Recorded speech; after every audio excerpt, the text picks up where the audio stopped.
Hi YouTube, how are you doing? I hope everybody's doing well. Welcome. We're going to talk about, we're going to definitely delve into a really important subject on today. Really something that has been really heavy on me.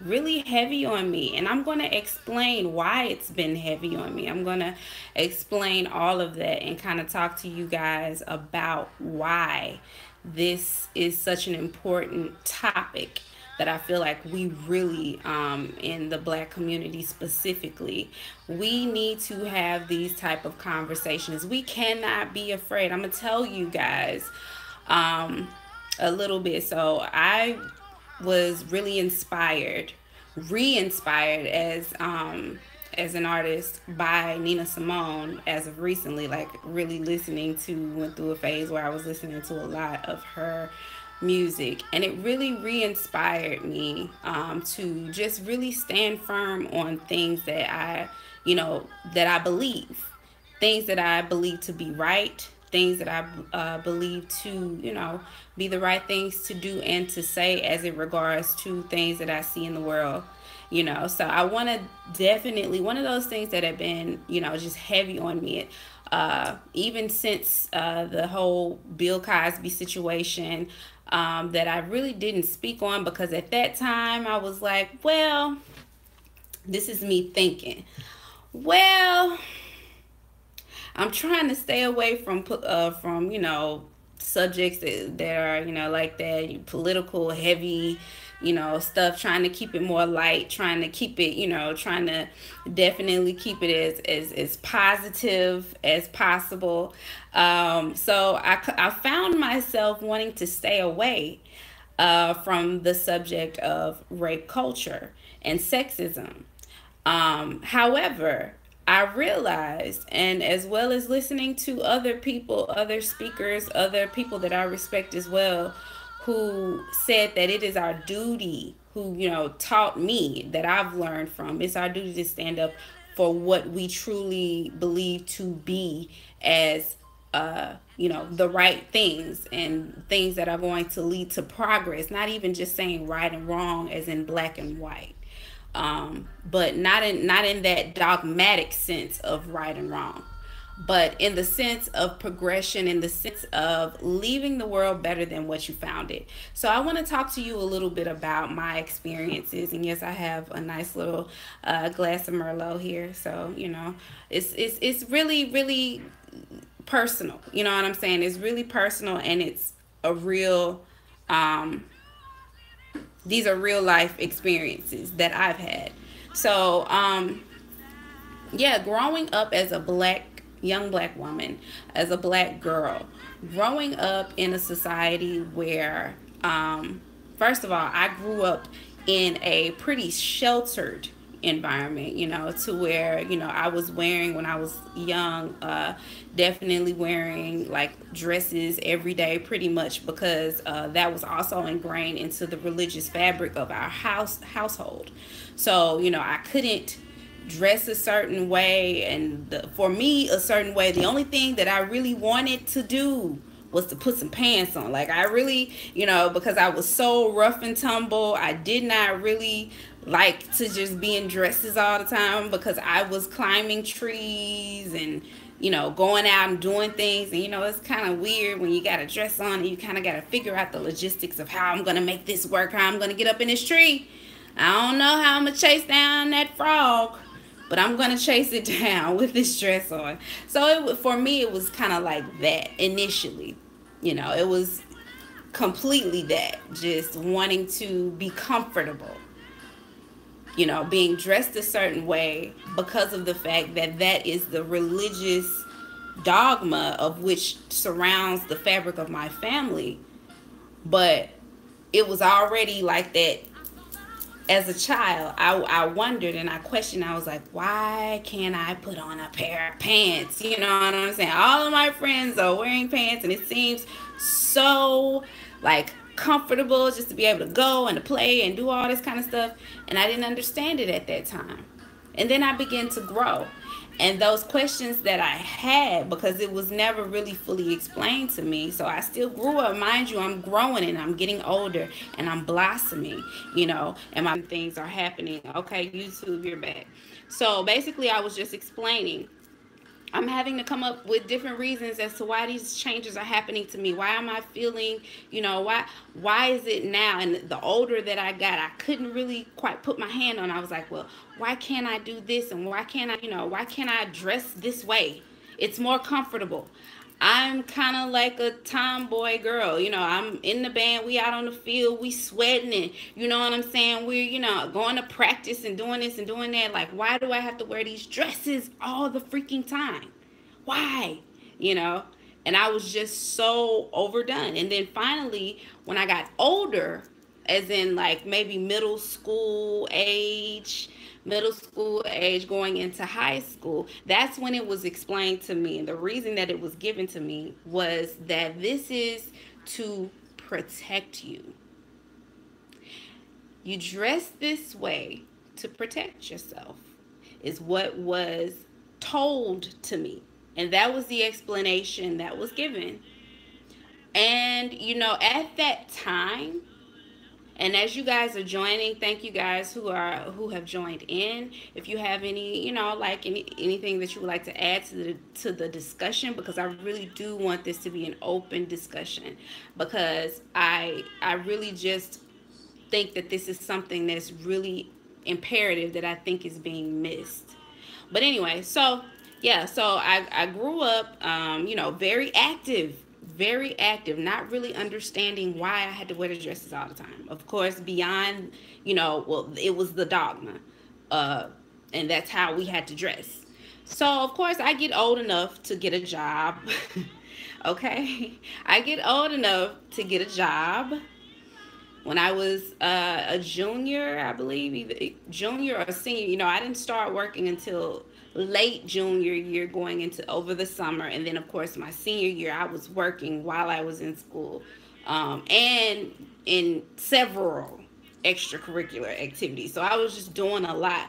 But for me, I want to talk to you about why I bring up the job, because that's when I started to be able to buy my own clothes. And I also want to go back a little bit as well and talk to you guys about body confidence, especially to my men out there, fellas, who maybe you have a daughter, maybe you have a niece, maybe you have a neighbor, maybe you have, somebody, a young lady that is in your life. And a lot of things, we don't have these discussions, so you wouldn't know, okay?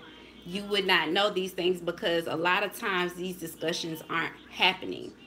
So I grew up, and especially, and for the women too, moms, other, if you have daughters, this is something that I really want y'all to take. So I grew up about middle school. Now, my body has always been somewhat, I guess you could say, curvy.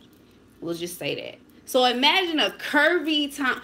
Lord have mercy. It was a mess. It was a mess. How are you curvy and you like to run and play outside? So it was difficult for my mother. It was difficult for my mother, and I could tell, because when we would go shopping for clothes for me, she would always say things, not, and meaning just joking, or meaning, just not knowing that I'm a child and I'm paying attention, and this is my body, you know what I'm saying? Like, but saying things, making comments like about my butt, you know what I'm saying? Like, why you gotta be, you know what I'm saying? Like, you got these hips, and I'm just like a kid, you know what I'm saying? I'm just like, I just want some clothes to put on so we can get out the store. I was ready to go. Okay, I wasn't trying to be up in there. But anyway, so there's this weird dichotomy happening right there. Do you guys, are y'all following me? And these are the moments that are shaping how I'm viewing myself. These are the moments that are shaping how I see myself, my own body. Looking at, I'm in the 6th grade. This was specifically, I just remember middle school being a really tough transition for me, because I wasn't a baby anymore, but, I wasn't, like a grown woman. I wasn't like a teenage girl. I'm still up there playing with Barbie dolls and stuff secretly at home, and even though all the kids at school act like they weren't playing with them anymore. You know what I'm saying? So I felt like I was like, well, dang, am I the only one that's still playing with dolls? You know what I'm saying? Like, what the y'all act like y'all don't, like everybody. There's this level of cool that's happening in middle school. There's a level of cool, and you got to get with that level of cool. If not, you know what I'm saying, then you're the person that's just kind of looking like, I don't know, that person is weird, that person is strange. So eventually, like, I caught on with it. I caught on with it, but still, like, my body was still an area that I felt so uncomfortable because me, now mind you, I have these internal head memories of going to the store and not being able to find clothes, or my mom complaining about the way that the clothes fit me because she said I had a butt. And at that time, this is before booties were, like, all of that, you know what I'm saying, like, where a booty was, something to be like, oh, okay, no, this just meant your clothes just fit weird, you know what I'm saying, because at that time they weren't making the denim to where it is now, where it actually looks flattering, you know what I'm saying. It was just like made for like straight up and down waist, and backside. So, I'm up there trying to do this. So that, I say all that to say these are moments that are shaping. And to my parents and uncles and aunts and, uh, godparents and different things like that, I say that to say to you guys, please try to be more aware of the language that you use when you're with your children, as far as, like, when it comes to their bodies. Please understand that every minute, every second, every word your child is absorbing. You know what I'm saying? Every minute, so anything about their body, if you have any inner projections that you subconsciously, like anything, you know what I'm saying, like, remember that your children are storing that information in their head, and they're seeing that in themselves, and like, well, yeah, and I grew up with that fear of my backside, my own backside. I grew up afraid of it, because I always felt like it was just like, why am I shaped like this? You know what I'm saying? You know what I'm saying? It was just always weird for me, and it's hard for me to explain that, but I hope now, that it makes sense. So, getting back to growing up. So, I make it to high school. High school, because at that time, early in high school, middle school, I didn't really care about clothes. I wasn't really in the superficiality just yet. It hadn't really hit me that, name brand and all this. It started in middle school because, remember, I told y'all there's this cool train that you got to get on in middle school. You know what I'm saying? So, like, I grew up with, my parents, they didn't care about the name brands. As long as you had clothes on, and you, of course, I never went, looking tore up or looking like I didn't have someone who cared about me and loved me, but I wasn't in no name brands, though. You know what I'm saying? They weren't name brands. You know what I'm saying? Everybody was wearing Levi's. I was just wearing, just Lee's. You know what I'm saying? I was wearing whatever was on sale that my mom or dad got me. And, that was cool for me. It didn't hit me. But I'm going to tell you what did hit me. Is because of the fact that, there's a whole curvy thing going on. My clothes, I also went through this phase of feeling invisible. Invisibility. I want to talk about that for a second. I went through this phase of feeling invisible. And the reason that I say that I felt invisible is because I was curvy. My mom, she would get me clothes that fit me kind of big. You know what I'm saying? Like, they were loose fitting clothing. You know what I'm saying? Like, I just was just blending in with the, you know what I'm saying? So, I didn't have clothes that were, I don't know. I don't know. I guess you could say just kind of like young clothes that, no, they were like, they were kind of baggy, and there was some dresses. So I want to talk about invisibility. I went through a phase that really went from middle school into high school of feeling invisible because of the respectability politics. So I'm gonna show you guys how this all threads in, how it all melts in, how it all relates. We were so busy, or I felt that my family was so busy trying to keep in line with the respectability politics. Like, I completely felt like I was just completely behind this wall and nobody saw me. You know what I'm saying? Like, no one knew who I was. No one really noticed me. Like, guys couldn't really, you know what I'm saying? Like, ooh, she's this girl. Like, I felt invisible. So I want to talk about that as it relates to teaching women or girls, teaching our daughters, teaching our nieces, teaching our goddaughters, teaching, the girls that we go to the church or to the mosque with or to the temple with, young girls that we see, teaching them that you can dress your way out of being sexually objectified or being preyed upon by someone, okay? Mind you, while I do understand the logic that says that you can reduce your chances by being around certain people or not being around certain people, being in certain places or not being in certain places, wearing certain clothes or not wearing certain clothes. While I understand the logic, I don't ascribe to it. I'm going to tell you why. That mentality can be just as deadly or just as toxic as the opposite. And the reason that it can is because you teach girls to be invisible. you teach them that invisibility is their protection. If I become invisible, then no one will notice me and I won't have any problems and no one will ever objectify me and I will never be subjected to rape culture and it will never ever affect me. That's not true. That's not true. And then what's dangerous about that is when you become invisible one way by reflection, that invisibility will impact you in other ways as well, people.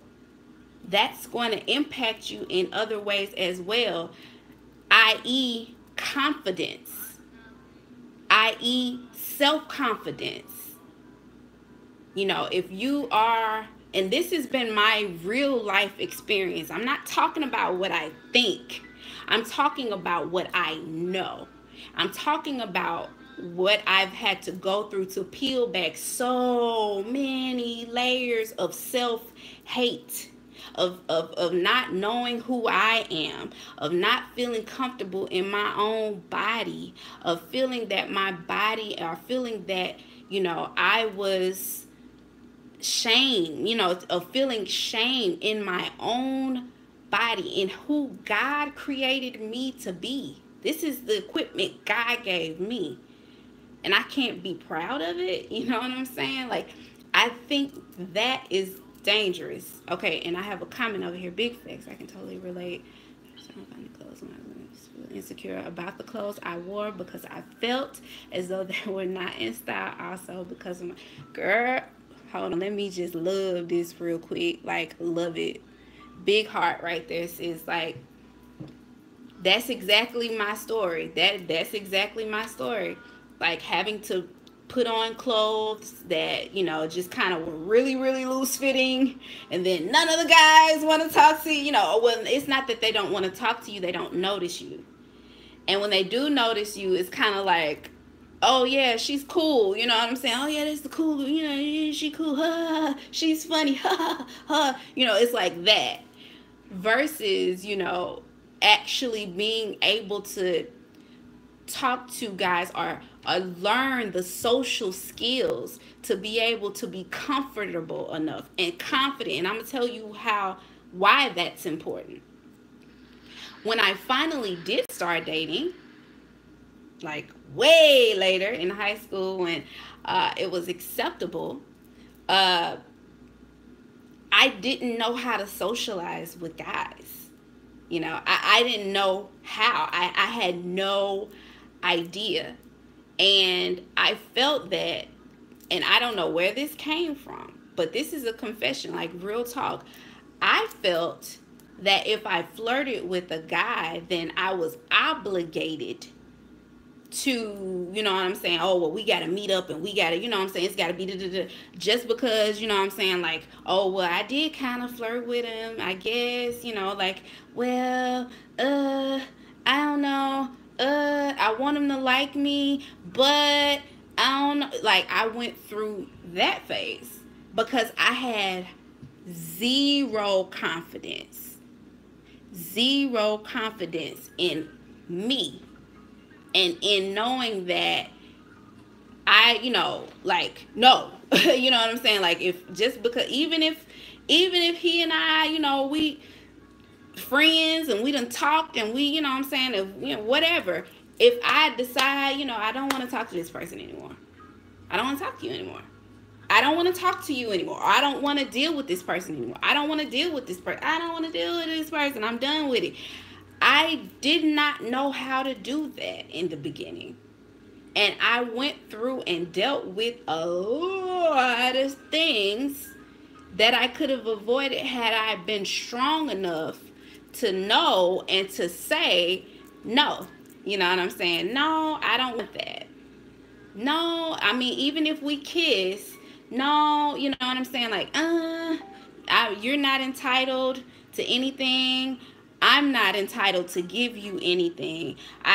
So I grew into this feeling of, like male superiority, and that I had to, whatever, and it was just weird. And I'm so glad that I'm, able to talk about this and put it out there now. So confidence is what I want to get through to you guys. Confidence and knowing who you are and knowing what you want. Our daughters should have that exactness, forthrightness to say, nope, or yes, okay, sure, and it is her decision and her decision alone. So I grew up, and I'm still growing, and I'm still glowing up, and I'm still learning, and I'm still reaching and searching and wanting to really figure out what it is that this woman inside of me is, who she is, what she wants, but in the meantime, understanding that my yes is yes and my no is no. And I don't care what I put on, because now I'm at the point where, I've personally gone through a weight loss journey. Yay! Let's celebrate that. Yay! On that note, let me take a little sip of shot. Let me take a little sip of shot.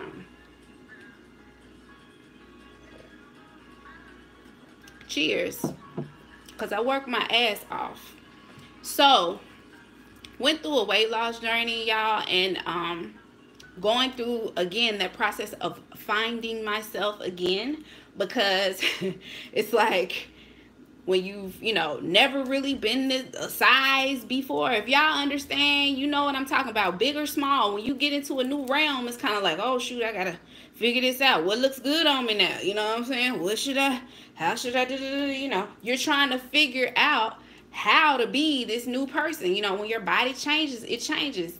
So like, here I am in this point going through this, but I, as a parent, as a mom, as a person who works in, around, with the community, is a voice. And so I wanted to use this opportunity, because not only am I the person that's redefining myself or finding myself, I'm also the mother to a son, and he's 16.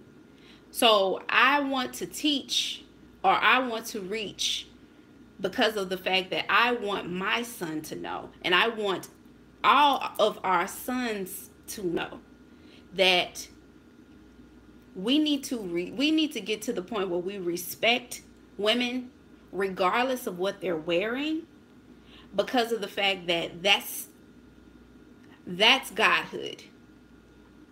That's godhood. And I'm gonna tell you why. Because that requires a level of, number one, on a brother's part, that requires a level of self-discipline that only a God or a reflection of something godly can have. You know what I'm saying? When it's no longer just solely looking at people from the outside, but you're really understanding who a person or what a person is on the inside, that is godhood, or that is a level of attaining godliness. So I really want us to really be careful. I want us to be careful not to be so easily manipulated into objectifying women's bodies. Just because you see a woman somewhere and she may have on a crop top, I don't care what her size is, if she's big or small. That does not mean that that woman, there's something, oh, well, she must be down for da-da-da-da. She down with the get down. You know what I'm saying? She must be down for da-da-da. Just because she has on a skirt or because she has on a crop top, that's what you think? Brother, I think you got some recalibrating to do with those mental wheels. And the reason I say that is because I think about back in the time of slavery, when black women were sexually objectified by their slave master. I think about how that same psychology is being used today.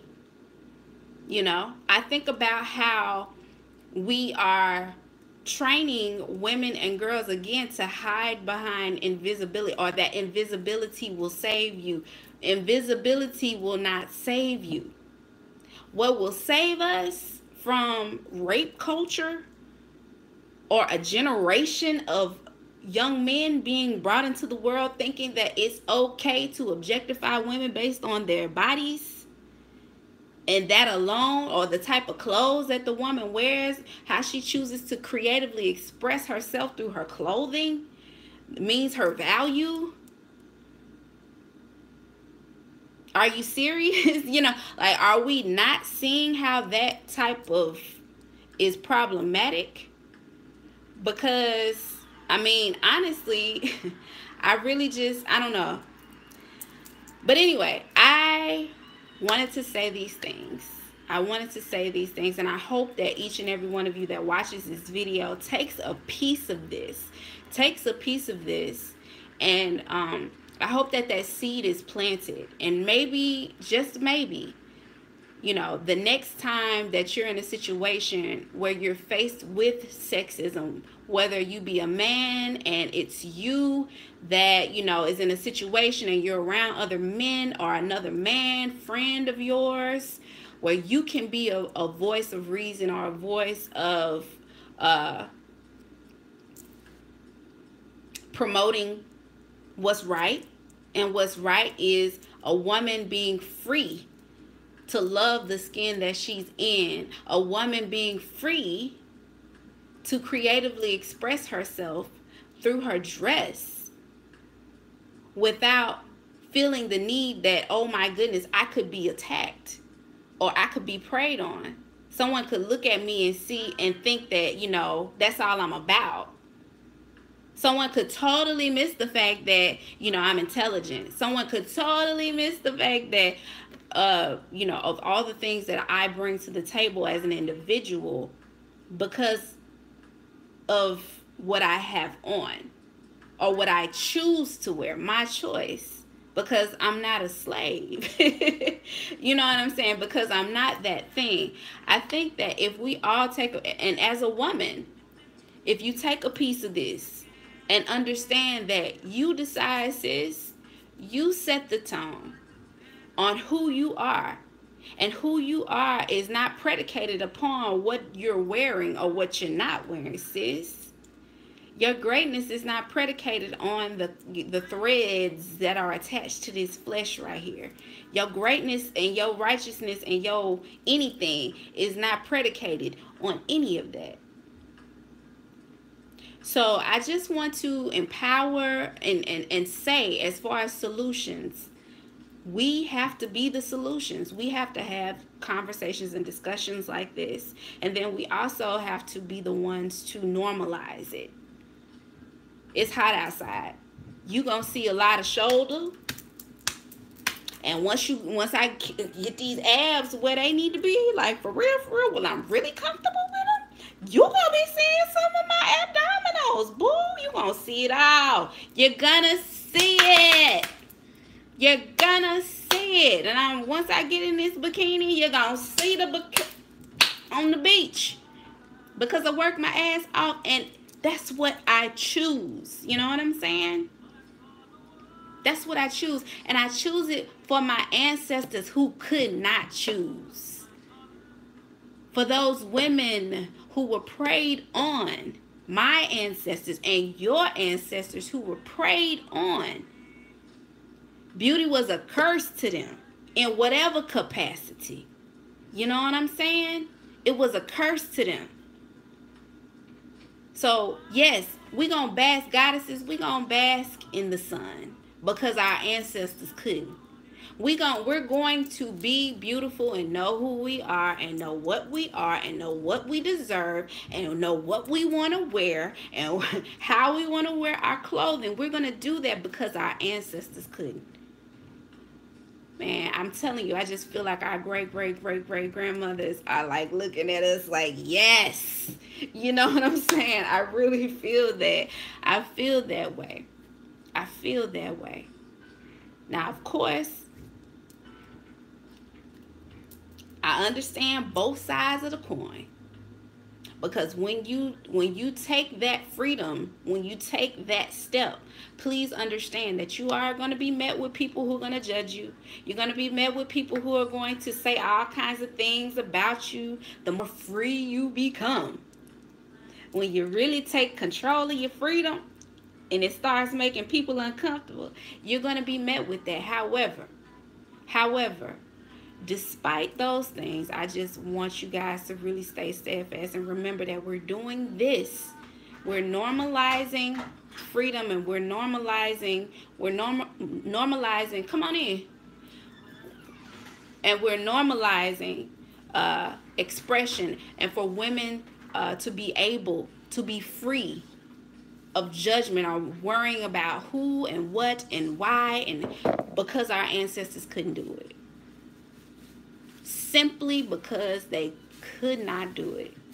So we're here with the bone to pick a little bit. So we're going to do that, and we're going to do it gracefully, and we're going to do it as goddesses do. And I just wanted to say that, and I'm going to end this video with peace, love, prosperity, wealth, health, good fortune to you guys. I hope this month is coming to a close on some positive note. I can say for the record, yesterday I was so excited. I got on Facebook and I but congratulated about 5 different people yesterday. So apparently, you know, good things are happening to a lot of people and for a lot of people, and for that I'm thankful, and I'm really just want you guys to stay strong and keep going, and I will too. I promise you I will too. You inspire me as much as whatever y'all are getting from me, you inspire me as well. Just want to quickly shout out that Oshun's Garden Designs, which is my jewelry business, is going to be at you have an upcoming chance to see us or meet us there at, I was about to say Juneteenth is on the tip of my tongue, but first at First Thursday. So at Fondren First Thursday, you'll be able to catch us there. And then also Juneteenth, that's on June 7th. And then on June 16th is Juneteenth on Farish. So you have 2 opportunities this month, working on one last one that I will announce when it's been confirmed and finalized. But you'll have 2 opportunities to come out and get some dopeness I am modeling right now, and my little bun is falling all apart, but it's all right. But I am modeling Neytiri right now, which is one of the crowns that will be available for purchase on the table.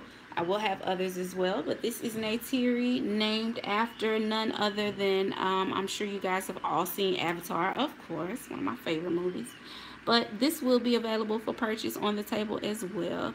And it does have gemstones as well as a really beautiful arrow pendant right up there, and wired by myself, handcrafted.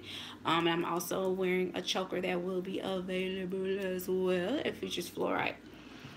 So just all kind of goodies there available on the table, not just for the goddesses, but I will have pieces for the brothers as well. I got some really beautiful pieces that I've been working on that will be available for you guys to snag off that table. So with that, y'all be blessed. Y'all have a great day. I'm signing off. Bye, Facebook. All right.